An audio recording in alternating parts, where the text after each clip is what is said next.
الحمد لله نعبده ونستعينه ونستغفره ونعوذ بالله من شرور أنفسنا ومن سيئات أعمالنا من يهده الله فلا مضل له ومن يضلله فلا هادي له وأشهد أن لا إله إلا الله وحده لا شريك له وأشهد أن محمدًا عبده ورسوله أما بعد فإن خير الحديث كتاب الله وخير الهدي هدي محمد صلى الله عليه وسلم وشر الأمور محدثاتها وكل محدثة بدعة وكل بدعة ضلالة وكل ضلالة في النار أما بعد فأعوذ بالله السميع العليم من الشيطان الرجيم بسم الله الرحمن الرحيم فليحذر الذين يخالفون عن أمره أن تصيبهم فتنة أو يصيبهم عذاب أليم اللهم صل على محمد وعلى آل محمد كما صليت على إبراهيم وعلى آل إبراهيم إنك حميد مجيد اللهم بارك على محمد وعلى آل محمد كما باركت على إبراهيم وعلى آل إبراهيم إنك حميد مجيد۔ فرمان باری تعالیٰ ہے کہ تم رسول اللہ صلی اللہ علیہ وسلم کی کسی بھی معاملے میں مخالفت کرنے سے ڈر جاؤ، ورنہ یہ نہ ہو کہ تم آزمائش میں پڑ جاؤ یا پھر تمہیں دردناک عذاب پہنچے۔ رسول اللہ صلی اللہ علیہ وسلم نبی رحمت للعالمین کی سیرت کا مطالعہ کرنے سے معلوم ہوتا ہے کہ اللہ کے نبی صلی اللہ علیہ وسلم نے بڑے سے بڑے دشمن کے اوپر بھی لعنت نہیں بھیجی، اس کے مقابلہ میں رسول اللہ صلی اللہ علیہ وسلم نے یہودی اور عیسائی دونوں اہل کتاب ہیں، اللہ کو مانتے ہیں، اپنے اپنے نبی کا کلمہ بھی پڑھتے ہیں، اپنے اپنے نبی کی کتاب پہ بھی ایمان ہے۔ رسول اللہ صلی اللہ علیہ وسلم نے بارہا ان کے اوپر لعنت فرمائی۔ مکہ والے مشرک 360 بتوں کے پجاری، اللہ کا گھر بیت اللہ، اس کے اندر 360 بت رکھ کے 360 دن ہر دن کا علیحدہ معبود بنا کے اللہ کے گھر کو معبودان باطل سے بھر دیا۔ اللہ کے نبی نے لعنت نہیں فرمائی۔ رسول اللہ صلی اللہ علیہ وسلم کو شیب ابی طالب غار کے اندر بند کر دیا گیا، 3 سال تک آپ سے لین دین بند رہا،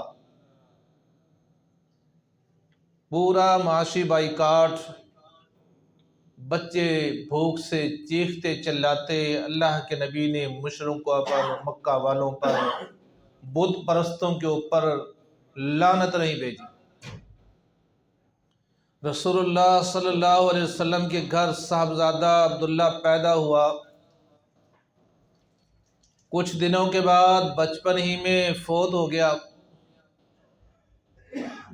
رسول اللہ صلی اللہ علیہ وسلم اپنے گھر میں پریشان ہیں، رو رہے ہیں۔ ہمسایوں کو پتہ چلا، ہمسایوں نے دوسرے دشمنوں کو بلایا، ابو جہل کو بلایا، آس کو بلایا۔ محلے میں دشمن کی فوتگی ہو جائے نا تو بطور تکلف دل نہ بھی کرتا ہو تو بندہ جا کے تعزیت کر لیتا ہے، چلو ان کی مرگ ہوئی ہے۔ ذہنی ہم آہنگی نہ ہو، مذہبی ہم آہنگی نہ ہو، پھر بھی ایز اے تکلف جا کے ان کی داد رسی بظاہر کی جاتی ہے۔ یہاں برادری ہے، رشتہ دار ہیں، قریشی ہیں، سارے بنو ہاشم بھی ہیں، ایک دوسرے کو بلا کے نبی صلی اللہ علیہ وسلم کے دروازے کے سامنے کہہ کے لگا رہے ہیں اور ایک دوسرے کو مبارک دے رہے ہیں کہ محمد صلی اللہ علیہ وسلم کی اولاد ختم ہو گئی ہے، آپ کی نسل کٹ گئی ہے۔ اللہ کے نبی نے اس موقع کے اوپر بھی لعنت نہیں بھیجی ان کے اوپر۔ رسول اللہ صلی اللہ علیہ وسلم کی بیٹیاں جن کا نکاح ابو لہب چچا کے بیٹوں سے ہو چکا تھا، رخصتی انہیں ہوئی، اسلام کی دعوت دی، توحید کی دعوت دی۔ ابو لہب نے دشمنی میں آ کے کہا کہ جاؤ محمد کی بیٹیوں کو طلاق دے کے آؤ صلی اللہ علیہ وسلم۔ انہوں نے آ کے آپ کے سامنے کہا کہ ہم آپ کی بیٹیوں کو طلاق دیتے ہیں۔ رسول اللہ صلی اللہ علیہ وسلم نے ان پہ بھی لعنت نہیں بھیجی۔ مکہ والوں نے عہد میں آپ کے سر کو زخمی کیا، چہرے کو زخمی کیا، آپ کے دانت شہید ہوئے، رسول اللہ صلی اللہ علیہ وسلم نے لعنت نہیں بھیجی۔ اس کے مقابلہ میں یہودیوں پہ لعنت کیوں بھیجی؟ عیسائیوں پہ لعنت کیوں بھیجی؟ وہ تو ایک نبیوں کے تسلسل کو مانتے ہیں،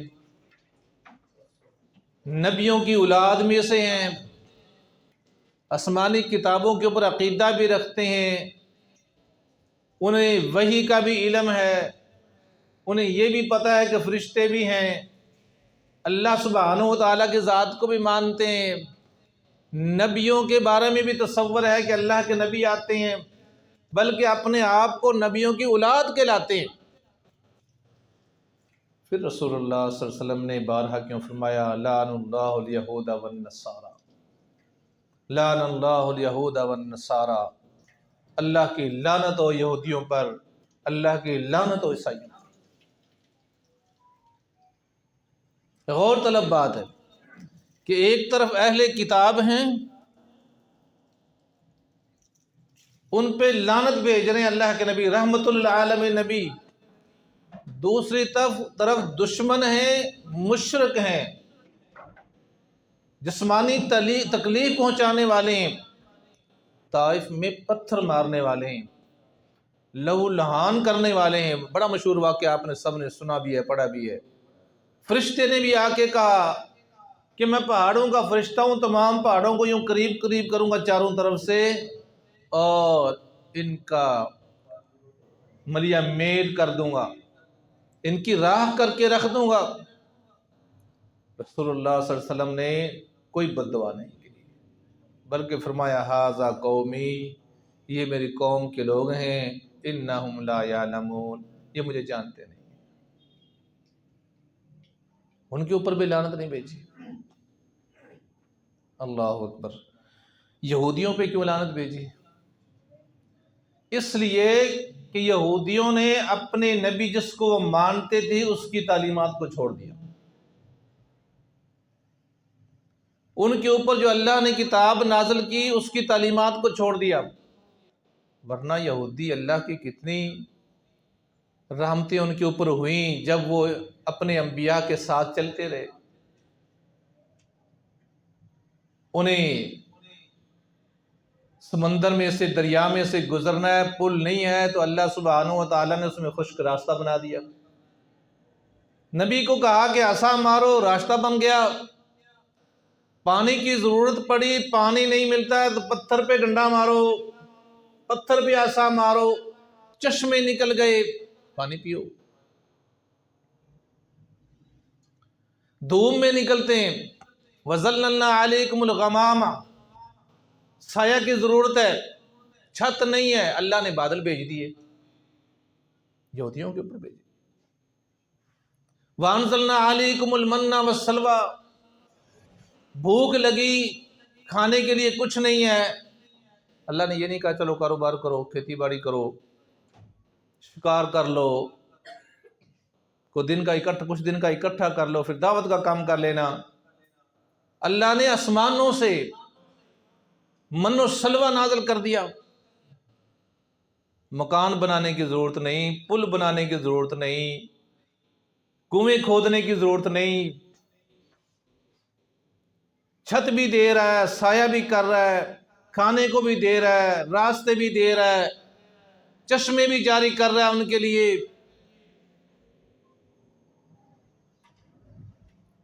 اللہ کو پیارے تو تھے نا، اللہ کے بندے تو اس وقت وہ تھے نا جب اللہ کی بندگی سے نکلے، پھر ایک ہی کام کے اوپر کتنا بڑا عذاب آیا۔ اللہ نے صرف ایک کام منع کیا، کوئی بڑا لمبا چوڑا کام نہیں تھا کہ ہفتے والے دن تم نے مچھلیاں نہیں پکڑنی۔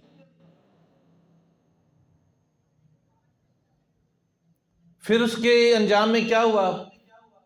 ان کے علماء نے کیا کہا کہ نہیں، تالاب میں چھوڑ لینا، کنڈی ڈال لینا، جال پھینک دینا، یہ کوئی پکڑنا نہیں ہے۔ یہاں طویل آئی، دین کے اندر نئی بات ڈالی گئی، مفتی آ گئے، امام آ گئے، مجتہد آ گئے، یہاں فقی مسائل بتانے والے آ گئے، قرآن و حدیث کے خلاف۔ تھوڑے سے لوگ رہ گئے حق پہ جو روکتے تھے، تو اللہ نے اسی میں پکڑ کے بندر بنا دیا۔ اگر اس ایک ہفتے کے دن کی آزمائش پہ وہ بندر بن سکتے ہیں تو ہمارا جمعے کے بارے میں کیا حال ہے؟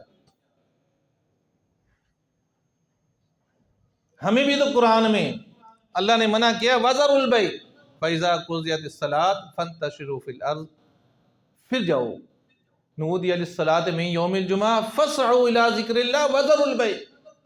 اب یہ اذان پورے شہر میں، محلے محلے میں 4 مسجدیں پورے شہر میں گونجی، نہ کوئی دکان بند ہے، نہ کوئی بازار بند ہے، نہ کوئی ٹریفک بند ہے، کہ اللہ کے اس کلام کی مخالفت نہیں ہو رہی۔ اتنا ہی وہ کرتے تھے، ان میں بھی تو ایک گروہ تھا نا روکنے والا، وہ بھی بچ گئی تھی، تیسرا حصہ چوتھا حصہ بچ گئے تھے۔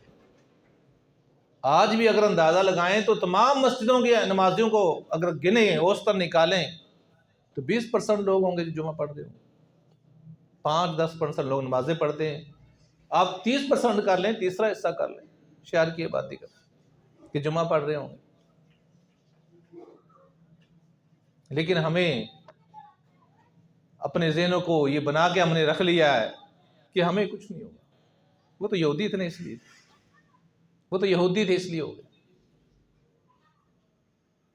وہ یہودی تھے، وہ نبیوں کی، وہ بنی اسرائیل تھے، وہ اسرائیل کی اولاد تھے، حضرت یعقوب کی اولاد میں سے تھے۔ اللہ نے ان کو بندر بنا دیا، ان کے اوپر عذاب بھیجے، باقی نبیوں نے ان کے اوپر لعنتیں بھیجی۔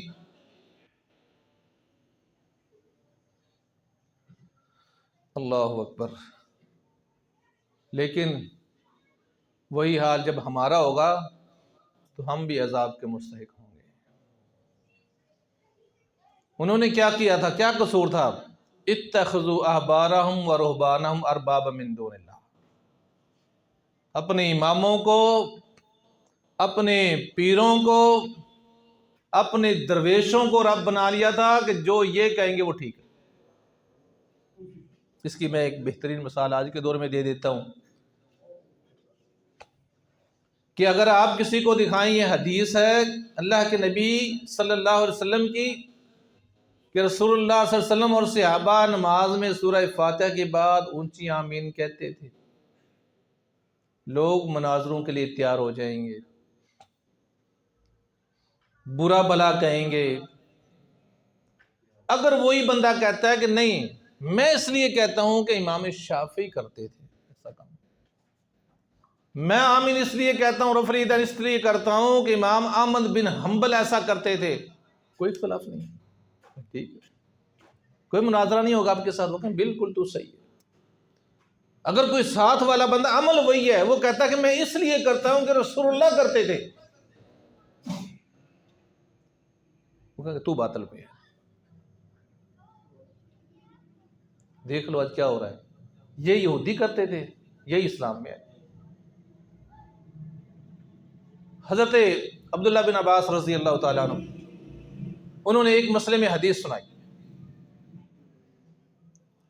ایک ساتھی نے کھڑا ہو کے کہا کہ حضرت ابو بکر صدیق نے تو ایک موقع پہ یوں فرمایا تھا،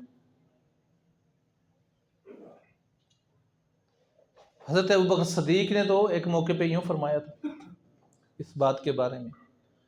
تو ابن عباس رضی اللہ تعالیٰ عنہ فرمانے لگے کہ یہ نہ ہو کہ آسمان سے اللہ پتھروں کی بارش کر دے، میں نے حدیث سنائی ہے اور تو حدیث کے مقابلے میں کسی اور کی بات کرتا ہے، میں نے اللہ کے نبی کی بات کی ہے اور تو اس کے مقابلے میں امتی کی بات سنا رہا ہے۔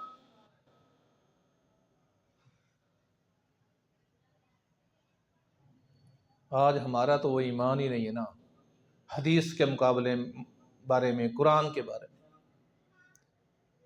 ایک موقع پہ اللہ کے نبی نے 3 صحابہ کو بھیجا، بڑا مشہور واقعہ ہے، حضرت علی کو، حضرت مقداد کو، حضرت زبیر رضی اللہ تعالیٰ عنہ کو، تینوں کو رضوان اللہ علیہ مجمعین، اس عورت سے خط لینے کے لیے آپ نے کہا جاؤ گھوڑوں کو دوڑاؤ، فلاں مقام پہ پہنچو گے، مقام خاک پہ، وہاں ایک عورت ملے گی، اس کے پاس خط ہے، وہ لے کے آؤ۔ صحابہ پہنچے اسی مقام پہ جو زبان نبوت سے نکلا تھا، جو مقام اللہ کے نبی نے کہا تھا، اسی مقام پہ وہ عورت ملی، ان کو پتا تھا وہاں ملے گی۔ اس عورت کی تلاشی لی، ان کا کجاوا دیکھا، اس کا سامان دیکھا، خط تلاش کیا، نہیں ملا۔ حضرت علی نے فرمایا کہ بی بی تیرے پاس خط ہے، وہ ہمیں دے دے۔ وہ کہنے لگی آپ نے تلاشی لے لی، میرے پاس ہے، اور سامان دیکھ لو اور تلاشی لے لو۔ تسلی کی، سامان نے وہ خط نہیں ملا۔ فرمایا کہ ہماری عقل یہ کہتی ہے کہ تو ٹھیک کہتی ہے، ہمیں نہیں ملا، اگر یہ کہیں کہ تیرے پاس خط نہیں ہے تو ایمان نہیں رہتا، ایمان ضائع ہوتا ہے، کیونکہ جس نے کہا ہے تیرے پاس خط ہے، وہ جو بولتا ہے اللہ کی وہی بولتا ہے، وہ جو بولتا ہے حق بولتا ہے، اس زبان سے بغیر حق کے کوئی بات نکلتی نہیں۔ یہ کس نے کہا؟ یہ بھی رسول اللہ صلی اللہ علیہ وسلم نے فرمایا تھا جب حضرت عبداللہ نے حدیثیں لکھنا بند کر دی تھی۔ کچھ ہمارے بھائی کہتے ہیں کہ 200 سال بعد حدیثیں لکھی گئی، فلاں امام پہلے پیدا ہو گئے تھے، حدیثیں بعد میں لکھی گئی تھی، امام بخاری تو 200 سال بعد پیدا ہوئے تھے، فلاں 80 ہجری میں پیدا ہو گیا تھا، فلاں 92 میں پیدا ہو گیا تھا۔ رسول اللہ صلی اللہ علیہ وسلم موجود ہیں، صحابہ بیٹھے ہیں، سامنے ایک کم عمر صحابی، پڑھا لکھا لڑکا صحابی، عبداللہ بن عمر بن عاص صحابی حدیثیں لکھتا ہے، کتابت کرتا ہے۔ صحابہ نے کہا تو ہر بات لکھتا ہے، ہر بات لکھتا ہے، اللہ کے نبی کبھی مزاح میں ہوتے ہیں، کبھی غصے میں ہوتے ہیں، ہر بات نہ لکھا کر، آپ آخر انسان ہیں، کبھی مزاح میں کوئی بات نکل جاتی ہے، ہر بات نہ لکھا کر۔ ایک دن مجلس میں بیٹھے ہیں، ابھی حدیث کی کتابت میں میں دلیل دے دوں، یہ بھی بڑی عام بات کی جاتی ہے، تو اللہ کے نبی نے دیکھا کہ عبداللہ بیٹھا لکھ نہیں رہا میری باتیں، میں باتیں سنا رہا ہوں، میں خطاب فرما رہا ہوں، عبداللہ لکھ نہیں رہا۔ آپ نے پوچھا لکھ نہیں رہے، کیوں نہیں لکھ رہے؟ یہ کون لکھوا رہا ہے؟ اپنی مرضی سے پہلے لکھ رہا تھا، آپ کی رضامندی نہیں تھی؟ رضامندی تھی تو پوچھا نا، عبداللہ لکھتے نہیں۔ عرض کہ اللہ کے نبی صلی اللہ علیہ وسلم، یہ بزرگ صحابہ، یہ بڑوں نے نہ کہا ہے کہ تو بچہ ہے تو ہر بات لکھ لیتا ہے، ہر بات نہ لکھا کرو۔ اس لیے میں نے لکھنا بند کر دیا. اب ایک بچہ ہے، اس کو ہم کریں یار یہ نہ کرو، تو مان جائے گا. رسول اللہ صلی اللہ علیہ وسلم نے فرمایا والذی نفس بیدی، قسم ہے اس ذات کی جس کے ہاتھ میں میری جان ہے. اپنے زبان کی طرف شہادت کی انگلی سے اشارہ کیا کہ اس زبان سے حق کے علاوہ کوئی بات نکلتی نہیں، جو نکلتا وہ حق ہوتا ہے، تو میری ہر بات لکھا کر. وحی کی کتابت کہاں سے شروع ہو گئی؟ تو میری ہر بات لکھا کر. ابو ہریرہ رضی اللہ تعالیٰ عنہ فرماتے ہوتے تھے کہ میں بہت حدیثیں یاد کرتا ہوں. اللہ کے نبی سے دعا بھی کرائی تھی، اللہ کے نبی میں یاد کرتا ہوں بھول جاتا ہوں، دعا کریں.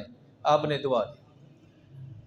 کہتے ہوتے تھے میں حدیث یاد کرتا ہوں، عبداللہ لکھ لیتا ہے، اس لیے مجھ سے آگے نکل گیا. میں یاد کرتا رہتا ہوں، میں یاد کر کے اگلی یاد کرتا ہوں، اور یہ ہر حدیث لکھ لیتا ہے، اس لیے مجھ سے زیادہ حدیثیں جانتا ہے. لوگوں نے تو حدیث کے لیے زندگیاں وقف کی ہوئی تھیں، کوئی کاروبار کوئی کام نہیں کرتے تھے، ہر وقت دین ہی یاد کرتے تھے. اللہ نے اس کی حفاظت کرنا تھی. جب مکہ کے گورنر بنے نا مدینہ کے، تو کسی نے پوچھا ابو ہریرہ وہ تمہاری بیماری ختم ہو گئی، تم بے ہوش ہو جاتے تھی، مرگی آ جاتی تھی تمہیں. تو فرمانے لگے اللہ کی قسم مجھے کوئی مرگی کی بیماری نہیں تھی، جب بھی میں بے ہوش ہوتا تھا بھوک کی وجہ سے ہوتا. جب بھی بے ہوش ہوتا بھوک کی وجہ سے ہوتا تھا. بھوک اتنی لگ جاتی تھی کھانے کو نہیں ملتا تھا کہ بے ہوش ہو جاتا. ایمان کیا ہے؟ حضرت علی فرماتے ہیں کہ انکار نہیں ہو سکتا، خط تیرے پاس ہے. اگر خط یہ کہیں کہ نہیں ہے تو ایمان نہیں بچتا ہمارا حدیث کے بارے میں ایمان ہے کہ حدیث اللہ کے نبی کی پڑھ لی ہے، قرآن کی آیت جس پہ اختلاف بھی نہیں کسی کا وہ بھی پڑھ لی ہے، لیکن امام سے پوچھیں گے اس پہ عمل کرنا ہے کہ نہیں کرنا. مفتی صاحب سے پوچھیں گے اس قرآن کی آیت پہ عمل کرنا ہے کہ نہیں کرنا. کوئی کہتا ہے یہ حدیث میری عقل میں نہیں آتی، کوئی کہتا ہے یہ حدیث قرآن کی آیت کے خلاف ہے. حدیث بھی وہی ہے، قرآن بھی وہی ہے. مالک بولتا بھی نہیں ہے، بھٹکتا بھی نہیں ہے، غلطی بھی لگتی، اونگ بھی نہیں آتی، سوتا بھی نہیں ہے، اور مخالف ہو سکتی ہے. یہ ہو سکتا ہے کہ تیرا اتنا نالج نہیں ہے کہ تو اس کو سمجھ سکے، تیری اتنی حیثیت نہیں ہے ذہنی طور پہ، علمی طور پہ، کہ تو اس میں تطبیق پیدا کر سکے کہ ایک حدیث یوں کہتی ہے، ایک حدیث یوں کہتی ہے، اس کا مطلب کیا بنتا ہے.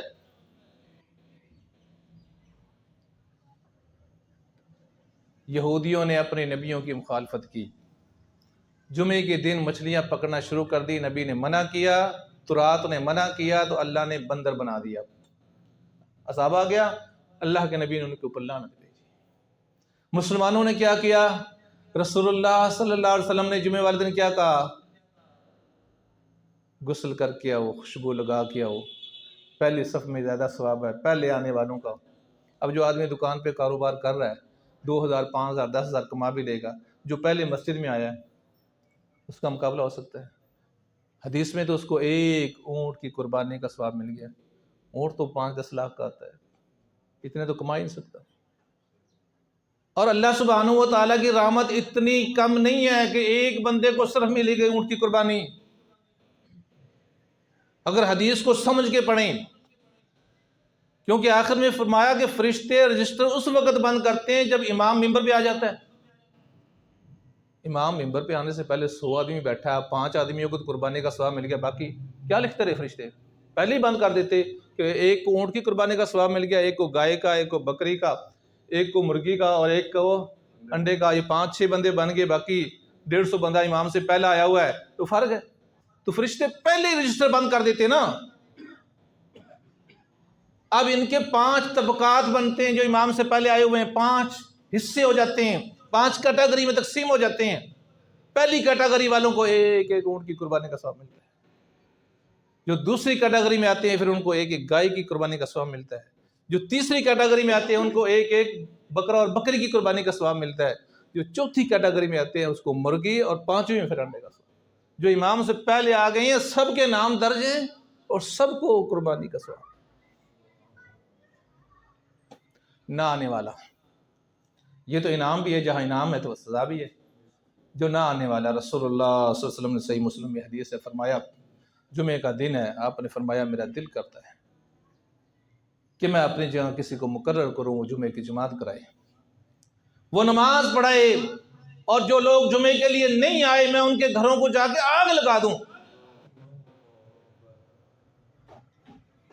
اللہ کے نبی کے گھر میں پتھر جو پھینکے اس کے گھر کو آگ لگانے کا نہیں کہا۔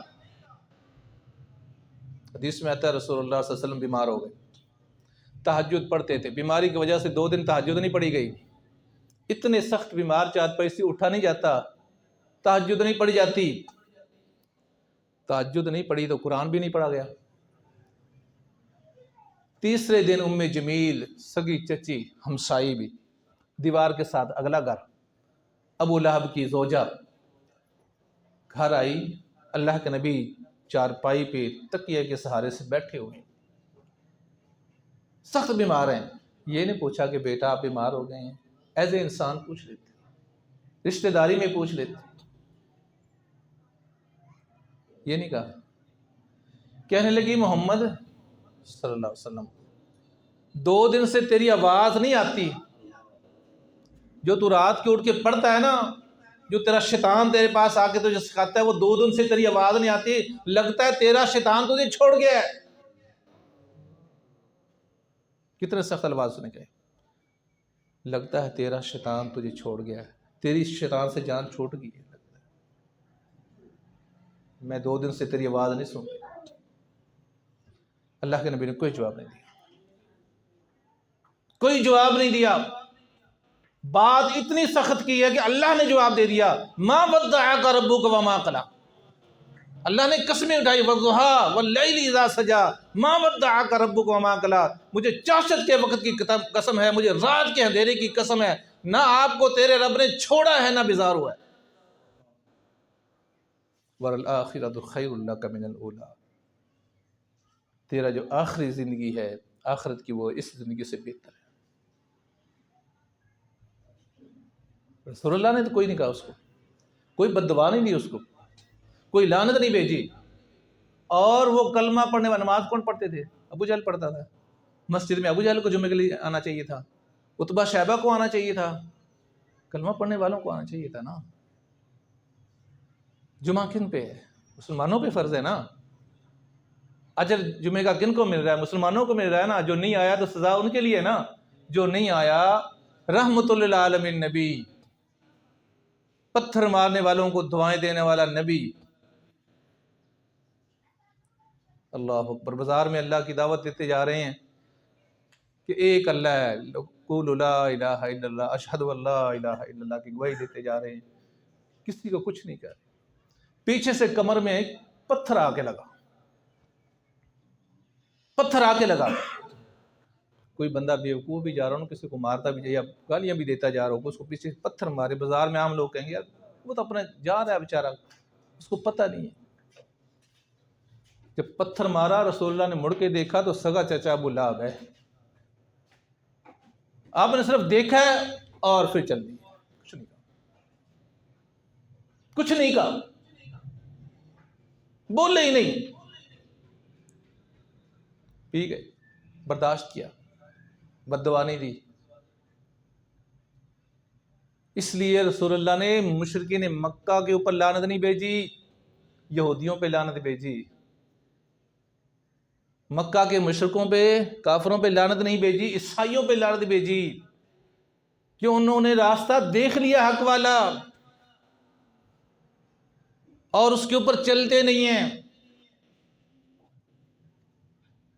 بے نمازیوں کے گھر جلانے کو کہا ہے کہ مسجد میں نہیں آئے، میرا دل کرتا گھر جلا دو ان کے جا کے۔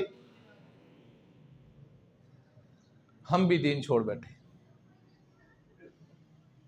ہم بھی اپنی مرضی سے چل رہے ہیں۔ ایک موقع پہ رسول اللہ صلی اللہ علیہ وسلم نے فرمایا، سورہ انعام، ان ھذا صراط مستقیما فاتبعوہ ولا تتبعوا السبل، یہ میرا راستہ جو سیدھا ہے، صراط مستقیم ہے، فاتبعوہ، اس کی اتباع کرو۔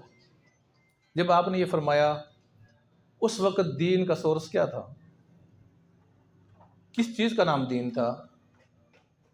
کس چیز کی پیروی کرنی تھی؟ قرآن کی یا حدیث؟ اللہ کے نبی جو وہی قرآن کی شکل میں آتی تھی یا حدیث کی شکل میں آتی تھی، اس کے اوپر عمل کرنا تھا۔ کسی کی فقہ، کسی کی کتاب، کسی کا فتویٰ اس وقت تھا صحابہ کے لیے کہ اس کے اوپر وہ چلتے اور کہتے یہ صراط مستقیم۔ دو ہی چیزیں تھی، اللہ کے نبی کا فرمان تھا اور کلام اللہ تھا۔ دونوں وہی ہیں، دونوں اللہ کے حکم ہیں، اور دونوں کی اہمیت اگر اس میں فرق کیا جائے تو مسلمان ہی رہتا ہے۔ حضرت علی کیا فرما رہے ہیں کہ اگر میں یہ کہوں کہ تیرے پاس خط نہیں ہے، میرا نبی بھول گیا ہے، یا میرا نبی یہاں سچا ثابت نہیں ہوا، تو میرا ایمان ختم ہے۔ کبھی کسی عورت کے بارے میں صحابہ نے برا ظن نہیں رکھا، کسی کو نظر بھر کے نہیں دیکھا صحابہ نے کبھی۔ اس وقت کیا کہہ رہے ہیں؟ حدیث چیلنج ہو رہی ہے نا، اللہ کے نبی کا فرمان چیلنج ہو رہا ہے۔ فرمانے لگے اے عورت سن، خط ہے تیرے پاس، میرا ایمان کہتا ہے، یا تو خط دے دے ورنہ تیرے سارے کپڑے اتار دوں۔ آج کے دور میں بھی نہیں سوچ سکتے، بے حیائی کا دور ہے، عورت کے کپڑے اتارے ہیں، اور وہ نبوت کا دور، اور پھر وہ امیر المومنین، وہ اللہ کے نبی کی گود میں تربیت پانے والا صحابی علی المرتضیٰ، وہ کہہ سکتے ہیں۔ اس لیے حدیث کے مقابلے میں کہا نا، حدیث کو چیلنج کر رہی ہے کہ نہیں ہے، عورت ڈری اور اپنی چٹیا کے اندر جو گوندا ہوا تھا خط، کاغذ اتارنے چمڑا وغیرہ ہوگا، گوندا ہوا تھا وہ خط بالوں کے اندر سے نکال کے حوالے کر۔ تو زبان نبوت سے جو نکلتا ہے وہ حق ہے، اور دین وہی ہے جو رسول اللہ صلی اللہ علیہ وسلم نے ہمیں بتایا ہے۔ آج اگر کسی کو حدیث دکھائیں، قرآن دکھائیں، وہ کہیں نہیں میں یہ مولوی صاحب نے یہ لکھا ہے، اس نے نہیں قرآن پڑھا ہوا، یہ کتاب پڑھ کے دیکھیں، پھر پتھروں کی بارش نہ ہو، پھر قحط نہ آئے، پھر آپ کی 1,00,000 آمدن مہینے کی ہو تب بھی آپ کی رزق ختم نہیں ہوتی، گھر نہیں چلتا، جس کی 1,00,000 روزانہ کی ہے اس کا گھر بھی نہیں چلتا، ہر بندہ پریشان ہے۔ یہ اللہ کی پکڑ نہیں تو اور کیا ہے؟ یہ تو رسول اللہ صلی اللہ علیہ وسلم کی دعا ہے کہ من حیث القوم غرق نہ ہو جائے، پوری امت کے اوپر پتھروں کی بارش ہو کے ختم نہ ہو جائے۔ یہ تو رسول اللہ کی دعا ہے نا، اس دعا کے نتیجے میں بچے ہوئے ہیں، ورنہ یہودیوں اور عیسائیوں سے کردار کم نہیں ہے۔ اللہ سبحانہ و تعالیٰ سے دعا ہے کہ اللہ قرآن و حدیث پہ عمل کرنے والا بنا دے۔ اللہ ہمیں ہر معاملے میں رسول اللہ صلی اللہ علیہ وسلم کی اسوہ، یعنی آپ کے کردار، آپ کی زندگی کا نمونہ، کیا رسول اللہ صلی اللہ علیہ وسلم کی فوتگی نہیں ہوئی تو میری فوتگی ہوتے میں نے اسی طرح کرنا ہے۔ اللہ کے نبی کی شادی، صحابہ کی شادیاں نہیں ہوئی، میں نے ویسے ہی کرنا ہے۔ اصالِ ثواب کے لیے لوگ کر رہے ہیں، کیسے کیا اللہ کے نبی نے ویسے ہی کرنا ہے۔ نماز اللہ کے نبی نے کیسے پڑھی ہے ویسے ہی پڑھنی ہے۔ حج کیسے کیا، زکوٰۃ کیسے دی ہے، سارا احادیث کے اندر موجود ہے۔ اللہ سے دعا ہے کہ اللہ قرآن و حدیث سے رہنمائی لینے کی توفیق دے۔ وما علینا الا البلاغ۔